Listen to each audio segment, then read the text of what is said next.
Welcome to Astro Phoenix. I'm your host, Queen Anne.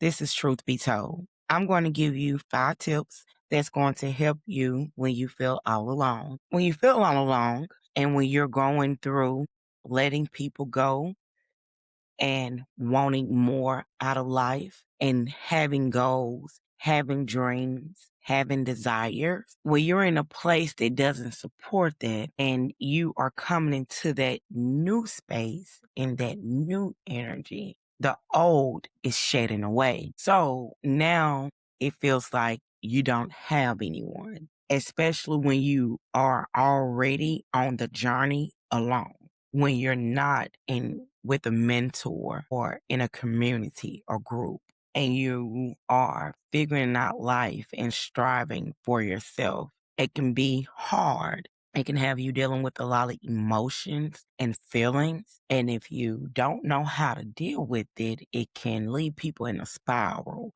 which means that you keep going through the same things over and over again. Different people, same energy, same results, all because you're trying to hold on and bring along things that do not go. So when it's time to let go, no matter how much it hurts, you have to let it go. Because when you hold on to things that are harming you, that is causing you to have mishaps, you are doing yourself disservice and you are choosing them over you. You are basically saying that you don't matter and they matter more than you. So you do have to stand your ground and know that everything that you're going through is for the best. It is to get you to the next space. And they say, how bad do you want it? And you got to want it bad enough to go through sleepless nights.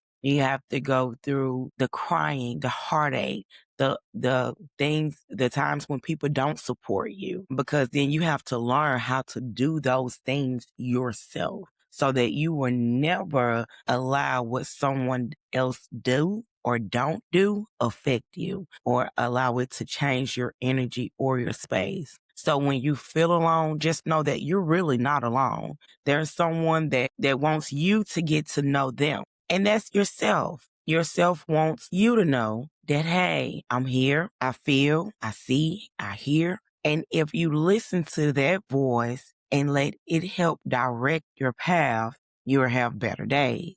Instead of suppressing that voice when other people, opinions, or energies are in your presence. Your voice matter, your thoughts matter, what you desire, hope, dreams matter. But you got to understand that it really only matters to you. People need what you have, your grace, your presence, your good energy, your knowledge, your presence, but it's only up to you to be able to deliver it in order to see your worth. When you see your worth, no one else can define your worth.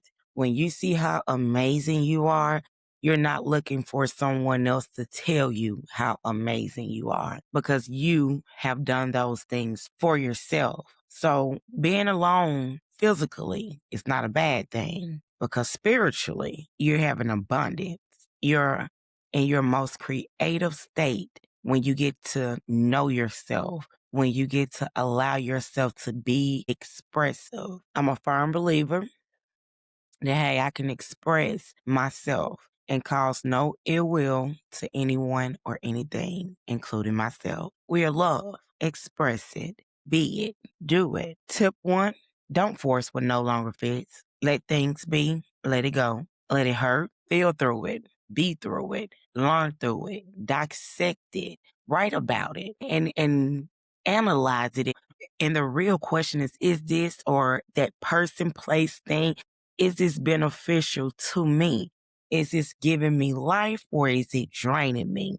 Is it uplifting me or is it killing me? Do I have a voice? Am I being heard? Am I being seen? I bet you while you're alone, I bet you have a voice. I bet you're being heard. I bet you're being seen because you're putting you first and you're not asking for permission to be. So don't force what no longer fits. Just allow things to be. Do not shrink yourself for people to stay or to fit in. You want to evaluate yourself, don't get me wrong, but most importantly, you don't want anyone or anything that makes you feel bad on the inside, that makes you question your worth, that makes you question your sanity. Everyone deserves love, respect, kindness, peace, joy. It's a right, natural right.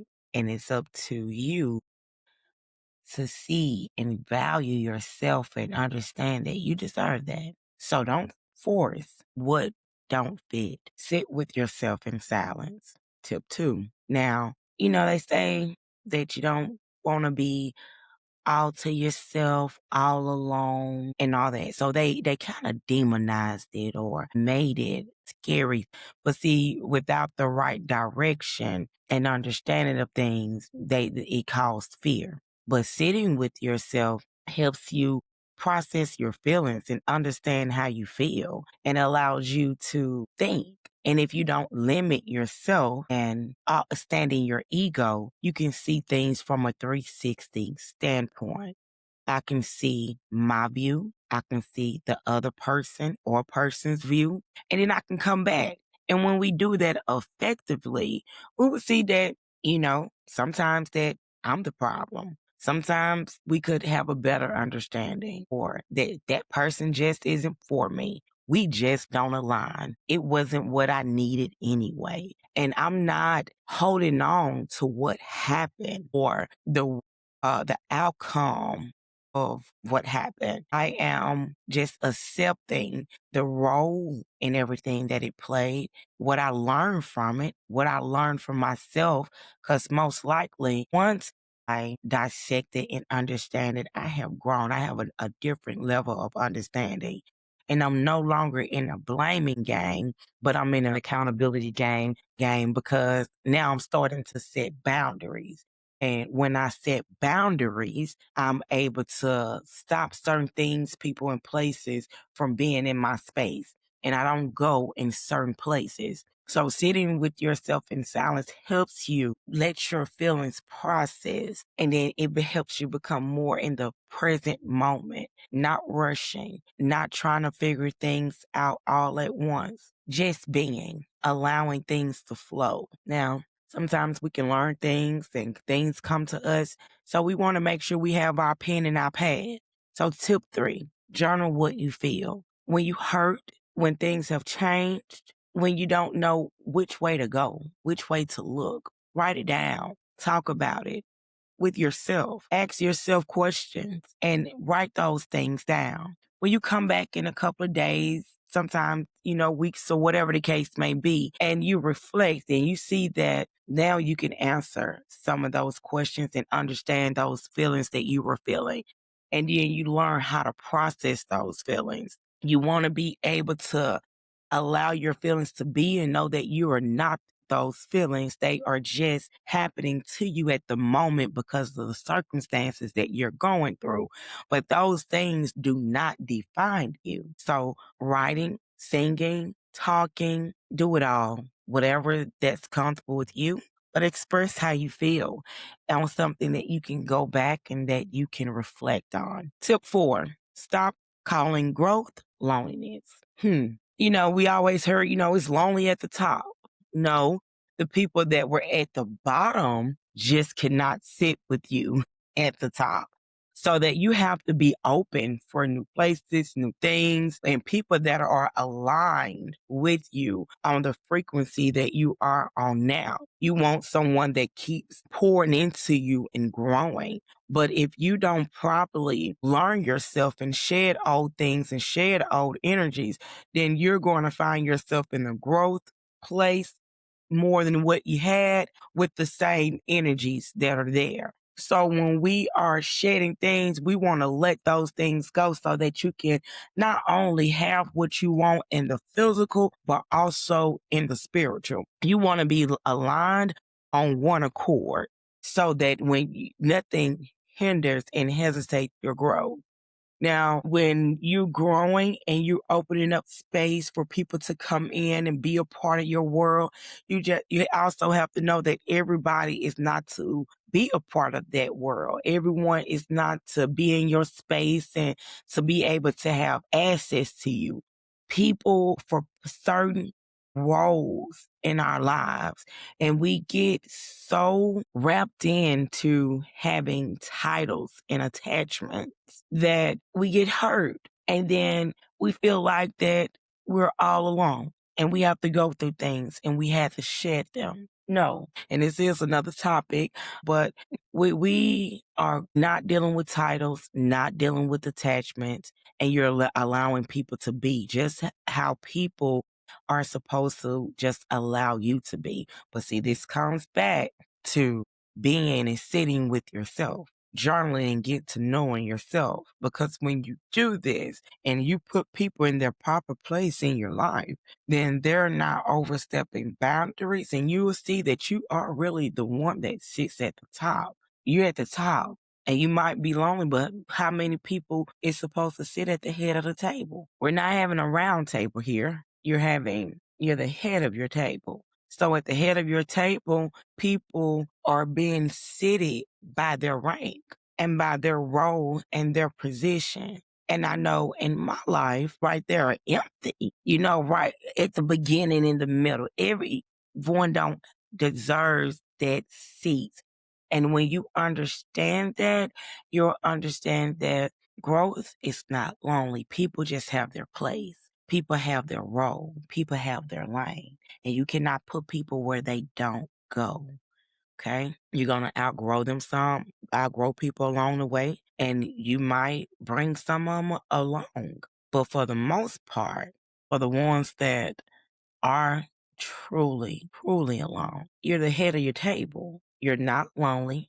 You're handling your business. A king sits on his throne. A queen sits on the throne. And then there are people in roles that they play. You have to be the head of your table, head of your council, the head of your domain. You cannot be easily moved. A king, a queen, they sit on their throne. You can only be dethroned if you be defeated. And you will be defeated if you do not know yourself, if you do not have those boundary walls up to protect you, to know, hey, you can't cross this here. It's not even much welcome. And then to be aligned to attract good things where certain realities don't even touch you. Why? Because that's not your reality.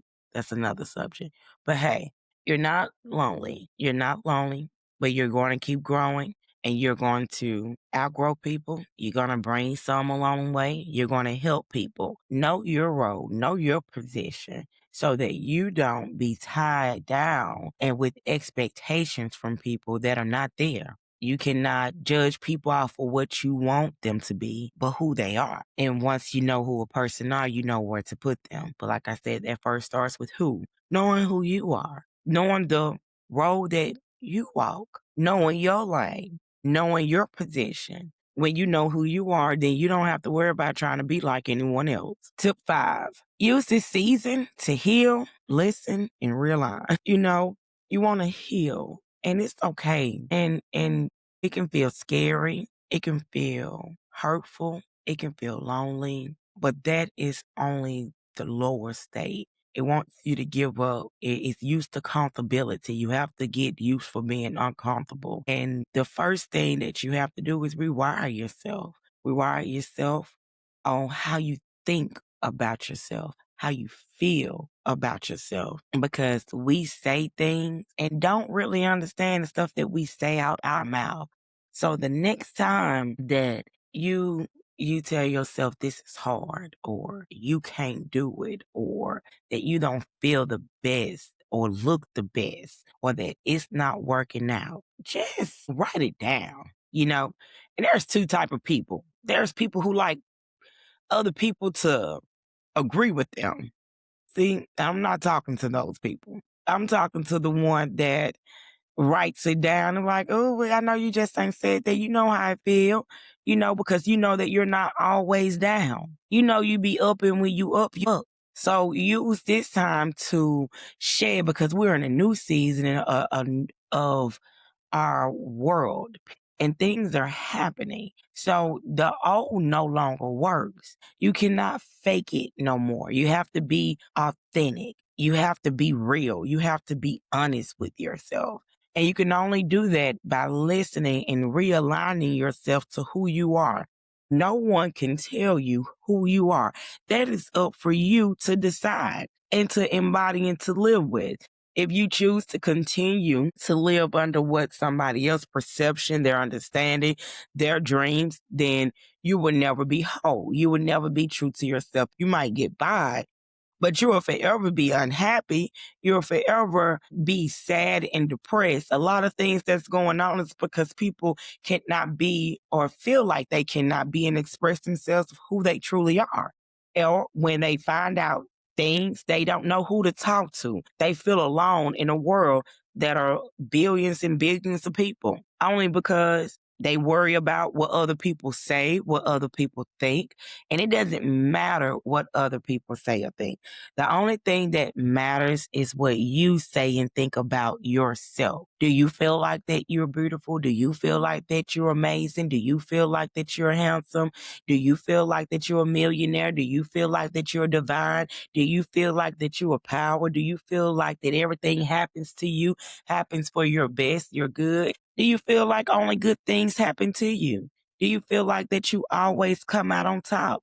Do you feel like every time you walk out, something good happens to you? That is up for you to decide, no matter what it looks like. Because when you don't do it, what have you been doing all this time up until then? You have been beating yourself down. You have been telling yourself that you can't do it. It won't happen. It is hard. It's taking too long. So you got to get up out of that space and you have to retrain yourself. It's not about just talking crazy or talking fluff. No, we are affirming in our lives that, hey, things are better. Good things do happen to me because I'm walking to a space with I am, I know, and I cannot be afraid of who I am. But sometimes when good things happen, you feel like, is this for me? Oh my God, you're in disbelief. You don't know how to handle it, how to absorb it, how to appreciate it. Because in reality, you don't feel like you're worthy of it. And so that is something that needs to be healed. You have to know that you are worthy and deserving of everything that it is that you want. You just can't hope, but know that, hey, I'm worthy. I deserve the best. I deserve love. I give love. I am love. So listen to yourself, realign yourself, and it's okay. And you're going to shed and come out beautiful from ash to phoenix. And that is exactly what you want. You want people around that appreciate you, that see your value, that see your worth, that understands you, that give constructive criticism instead of bashing you or belittling you or making you feel bad. This is the season to heal, to listen and realign and knowing that it is possible, that it is okay, and that you cannot depend on anyone else to get what you're seeking. What you're seeking is inside of you. And it might not be the norm, but we're not normal. We're not here to fit in. We are here to create something new. So when you are here to create something new, then there's no way there's a place for you in the old. For those who have eyes, let them see. For those who have ears, let them hear. Now, I'm going to welcome you to my free community on school. And it is a community where we help realign, reset, and transform. It is self-paced. There is no obligation. You can be a fly on the wall or you can be an eagle in the sky. It's totally up to you. But this journey is not meant to be alone. We all have our place. We all have to get rid of what we thought what was right and what we knew and be who we are, not what society put the illusion of us and define what beauty and define what's talent and define what's business and define what's work. This is the new. We're not here to tell you what to do. We're just here to help you become you. This is your host, Queen Anne. Like, share, and join us on School, where you'll receive free tools, resources, and support. We're not alone, we're one.